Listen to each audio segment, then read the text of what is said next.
আসসালামু আলাইকুম বন্ধুরা। এখন ঘড়িতে সময় ভোর 4:25 আর আমি এখন রয়েছি ঈশ্বরদী জংশনে।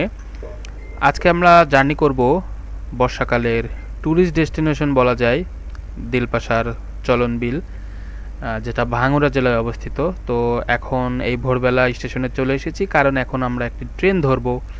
এই দূরে আপনারা দেখতে পাচ্ছেন যে ট্রেনটি দাঁড়িয়ে আছে, ঢাকাগামী 99 ঢাকা কমিউটার। তো এই ট্রেন ধরে আমরা যাব হচ্ছে দিলপাশা। বন্ধুরা, আজকে আমি একা জার্নি করছি না, আমার সাথে রয়েছেন অনেকেরই পরিচিত আলমডাঙ্গার রেল ফ্যান আল শাহরিয়ার ভাই, এবং সাথে আরেকজন রয়েছেন আমাদের রহনপুর চাপাই নবাবগঞ্জের রেল ফ্যান মুসাব্বির ভাই। অল্প কিছু সময় বাকি আছে ট্রেন ছাড়তে।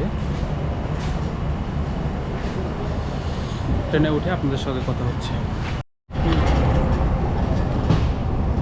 বন্ধুরা, ঘড়িতে সময় 5:01 আর আমাদের train 99 Dhaka commuter Ishwardi junction থেকে যাত্রা শুরু করেছে।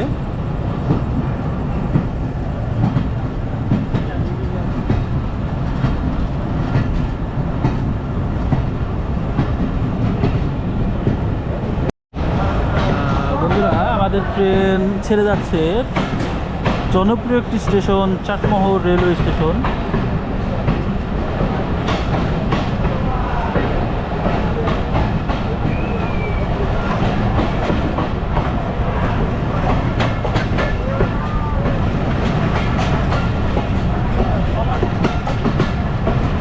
আজকে মনে নাই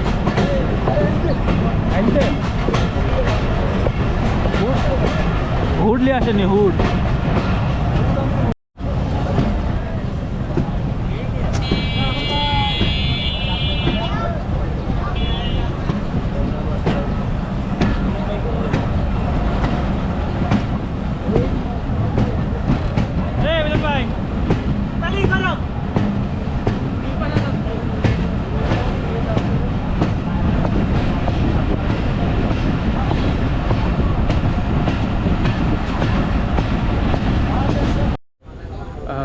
বন্ধুরা, চলে এসেছি দিলপাশার।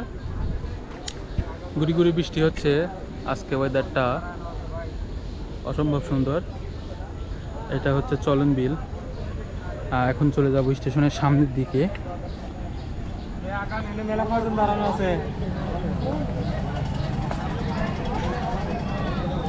ট্রেনটি এখন চলে যাবে ঢাকার উদ্দেশ্যে।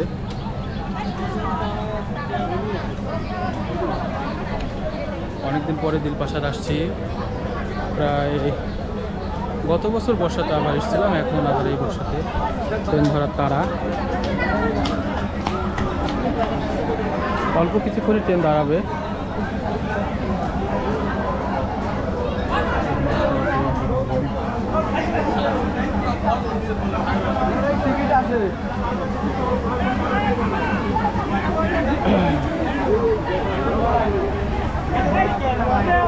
যেহেতু আজকে শুক্রবারে মারাত্মক পরিমাণ ভিড় ট্রেনে, সেটা আপনারা হয়তো এই ভিড় দেখলেই বুঝতে পারছেন।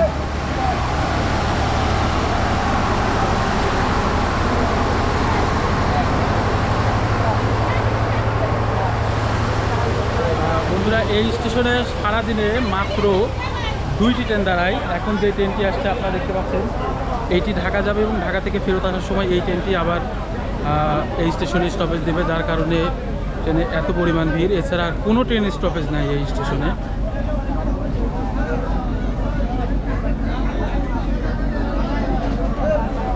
সাথে রয়েছে মুসাফির ভাই, আর আপনাদেরকে দেখাবো কি পরিমাণ মাছের আনলোড হয়।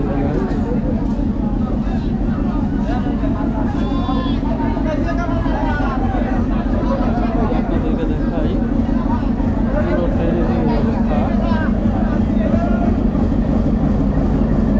আর দেখা যাচ্ছে রাম হালদার দাদাকে। আমি জানতাম দাদার সাথে দেখা হবে। কি অবস্থা? এই তো ভাই, ভালো আছি। ভালো। আমি মনে করতেছি যে আপনার সাথে দেখা হবেই হবে। ঠিক আছে, সামনের দিকে আগাই। দেখতে পাচ্ছেন এটা আমাদের পরিচিত, খুবই পরিচিত রেল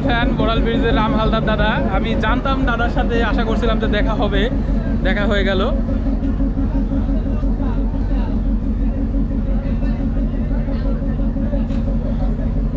এই হচ্ছে ট্রেনের অবস্থা।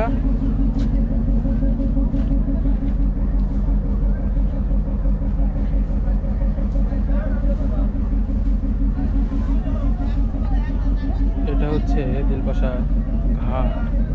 এখান থেকে আপনারা এই নৌকার মাধ্যমেই এই যে দূরে বিভিন্ন গন্তব্যে তারা যাবেন। আর একটু সামনের দিকে আগাবো।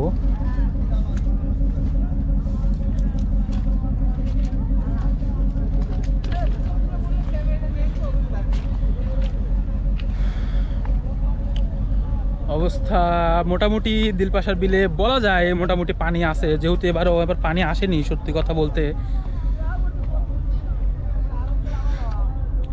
আপনাদেরকে দেখাই।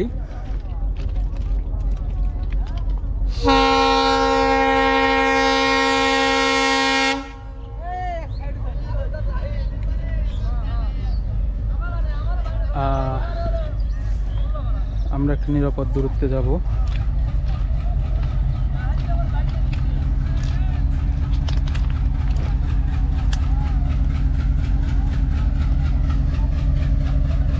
আপনাদেরকে দেখাবো ট্রেন যাচ্ছে।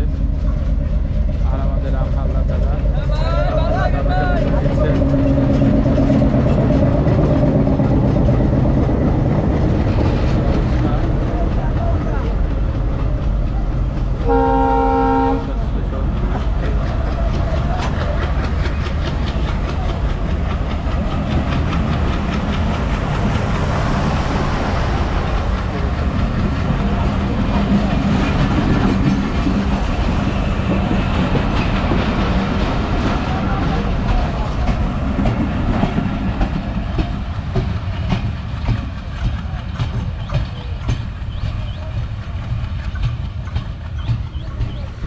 বন্ধুরা চলে গেল 99 কিলোমিটার। আর এর মাধ্যমে এই দিলপাশার স্টেশনে একটি ট্রেনের স্টপেজ আজকের মতো শেষ হলো। এই ট্রেনটায় যখন আবার ঢাকা থেকে ঘুরে আসবে তখন আবার স্টপেজ দিবে। এই মাত্র 2টি স্টপেজ রয়েছে এই স্টেশনে।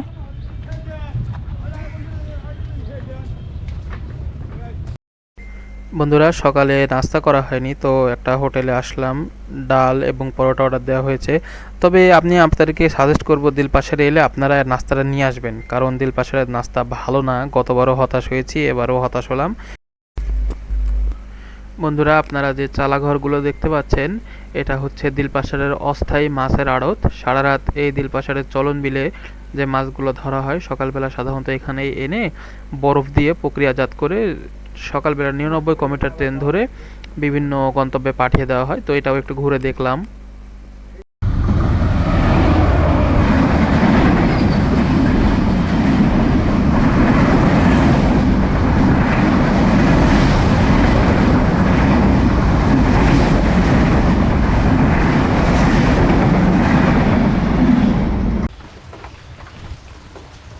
বন্ধুরা দিলপাশারে আজকে সকালে নেমে এই বৃষ্টি শুরু, একদম বর্ষা। মোটামুটি যেসব প্ল্যান ছিল কিছুটা বিঘ্ন হচ্ছে। এখন কিচ্ছু করার নাই, যেহেতু বৃষ্টি প্রাকৃতিক, এটা হবেই। তো আমার সাথে পাশে বসে রয়েছে মুসাব্বির ভাই। মুসাব্বির ভাই কি অবস্থা বলেন? অবস্থা খুব মানে করুন মানে বৃষ্টির মধ্যে এসে বিপদে পড়ে গেছি। না পাইলাম মাছ, না পাইলাম ভিডিও। মুসাব্বির ভাই মাছও পাইনি, ব্রিজেও যেতে পারেনি। মুসাব্বির ভাই কষ্ট দেখা যাচ্ছে না। আমার পাশে রয়েছে শাহরিয়ার ভাই। তিনি এখন তার অস্ত্রপাতিগুলা সে ছবি তুলেছে, সেগুলো আমাকে দেখাচ্ছে। ভাই বলেন, আজকে আপনি তো দিলপাশা আসলেন প্রায় 1 বছর পরে, কিরকম লাগছে? মোটামুটি ভালোই। ঝিরঝির বৃষ্টি, কিন্তু যা প্ল্যান ছিল প্ল্যান মতো কাজ হয়নি। প্ল্যান ছিল বিলের ইলিশ মাছ ধরবো আর এখান থেকে কাশি বিরিয়ানি খাবো। দোকান সব বন্ধ, দুটার একটা প্ল্যানও হয়নি।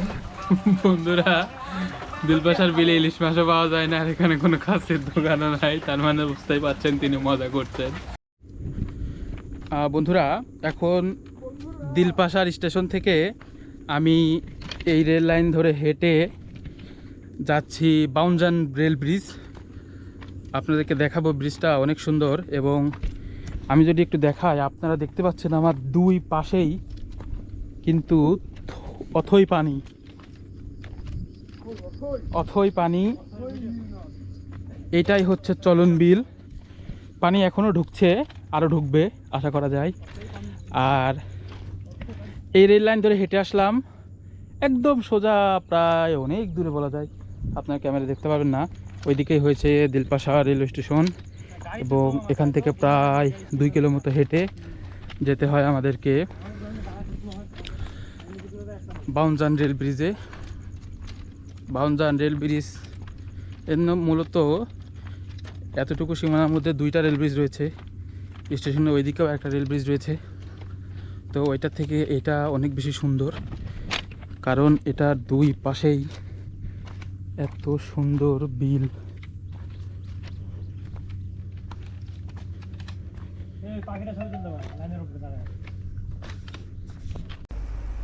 বন্ধুরা, হাঁটতে হাঁটতে এখন চলে আসলাম আমাদের সে কাঙ্ক্ষিত জায়গা, দিলপাশার বাউনজান রেল ব্রিজ। তো সামান্য দূরে আপনারা যে রেল ব্রিজটি দেখতে পাচ্ছেন, বর্তমানে এটি বাংলাদেশের অন্যতম একটি ভাইরাল জায়গা বলা যায়, দিলপাশার বাউনজান রেলওয়ে ব্রিজ। তো হেঁটে হেঁটে আপনাদেরকে দেখাতে পারছি। আসলে এই ব্রিজটাই দিলপাশার অন্যতম একটা আকর্ষণ বলা যায়। দুই পাশে শুধু পানি আর পানি। এটাই নাটোরের চলন বিল। আপনারা দেখতে পাচ্ছেন পুরো একটা দ্বীপের মতো লাগছে, অনেক ভালো লাগছে। আশেপাশে সবুজ গাছ, বেশ সুন্দর লাগছে। পাশে সারের ভাই এবং মোসাবের ভাই ছবি তুলছিল। আসলে ছবি তোলার মতোই জায়গা, অসম্ভব সুন্দর। নিচ দিয়ে চলন বিলের পানি প্রবাহিত হচ্ছে।